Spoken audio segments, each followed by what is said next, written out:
Steph, let's talk about one more offense, another unproven offense coming into the season, but one with a lot of hype. It's the Jacksonville Jaguars. A lot of young pieces, a new head coach in Urban Meyer. It's really tough to trust some of these rookies in fantasy football. You look at Jacksonville, they have Trevor Lawrence, they have Travis Etienne at the wide receiver spot. They have some young, more unproven assets, Laviska Shenault, who showed flashes last season, DJ Chark, who disappointed a little bit last year. They also brought in Marvin Jones in free agency, and they have James Robinson at running back as well. Steph, a lot of interesting, relevant pieces on this Jaguars offense. What do you think this offense is going to do in 2021, and can some of these pieces be trusted? So imagine you wake up tomorrow and breaking news. In a stunning trade, Joe Burrow is now the leading quarterback for the Jacksonville Jaguars. How excited are you in that case for a guy like DJ Chark? How excited are you for Laviska Shenault?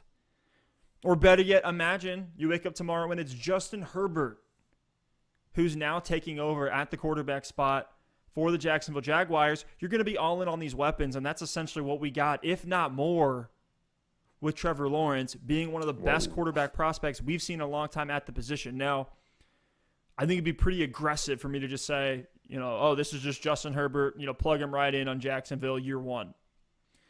But if you're going into fantasy leagues, you need to take gambles in your draft if you're going to win. Mm-hmm.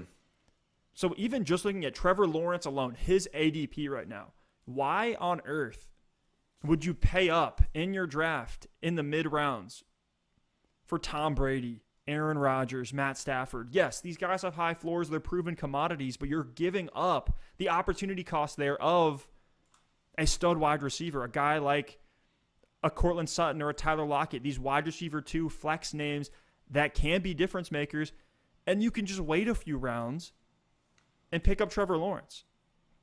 And I love him because he does have rushing upside. He had over 500 rushing yards his sophomore season at Clemson. His underdog ADP is on the back of the 9th round.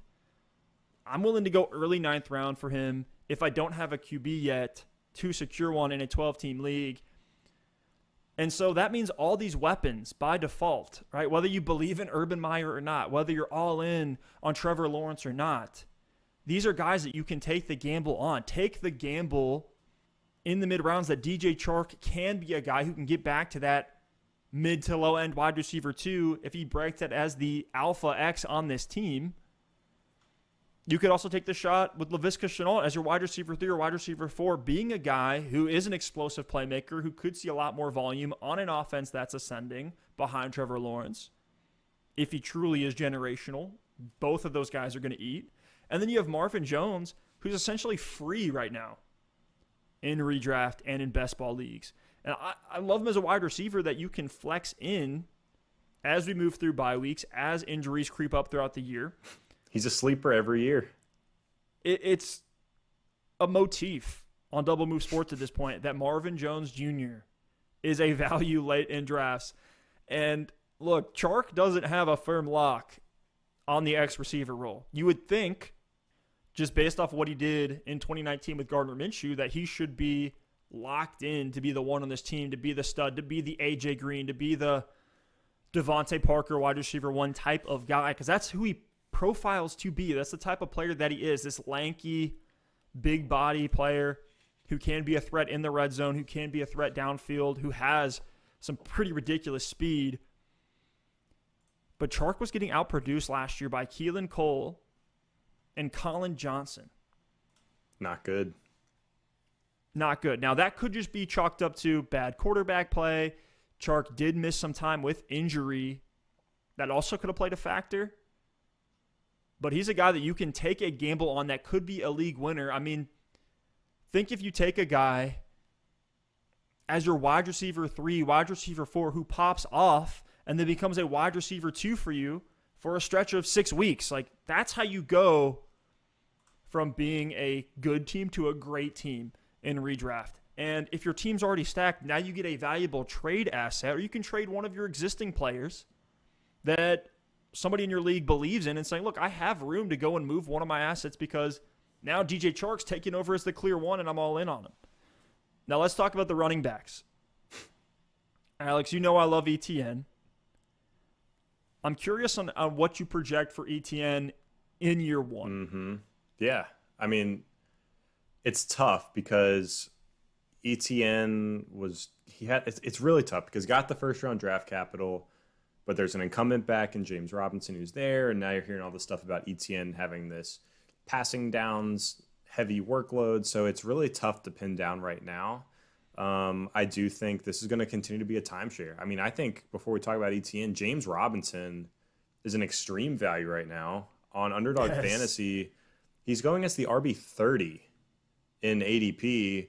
And just for context, the RB30 last year was Jeff Wilson Jr. So, like, people are assuming because Etienne is there, James Robinson is just going to be nothing. And honestly, I see this as James Robinson's backfield on first and second down to start out the year. I think Etienne will come in for the occasional drive. I think he will get some of that third down work. I think he'll get some of that 2-minute drill work. But James Robinson should still get 200 to 250 carries. I haven't statted out Jacksonville yet.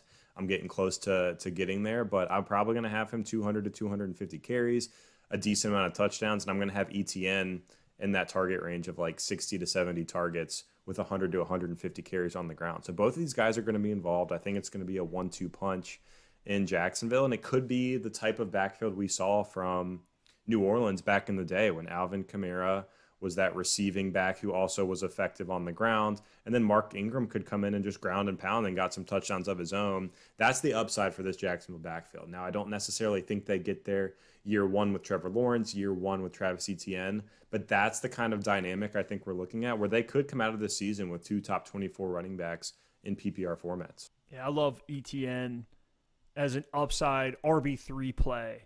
You know, I love both. I love both. Seriously, man. Like, when I'm going into these drafts going running back, wide receiver, then I'm scooping up Etienne as my RB3 with upside to win me a league because that's what he could be. He profiles as a monster, explosive running back in the receiving game. Look, you think Trevor Lawrence is going to be all sunshine and rainbows when his boy's not on the field? Etienne's going to be out there. Etienne's going to be out there. I love the Ingram Kamara example. One of the tricky things, though, with Jacksonville, their schedule's a little bit brutal. I think we're going to see some growing pains with a rookie quarterback, essentially a rookie head coach, if you want to think about it that way. He's going to be adjusting the NFL. We've already seen some questionable decisions from him in the draft and some of the things that he's saying about his personnel and the usage. But there's these value pockets on redraft boards right now where you can take the gamble, go out and try to win a league by taking a shot on a Jacksonville Jaguar playmaker and hope that Trevor Lawrence turns this offense into one that's just booming every single week.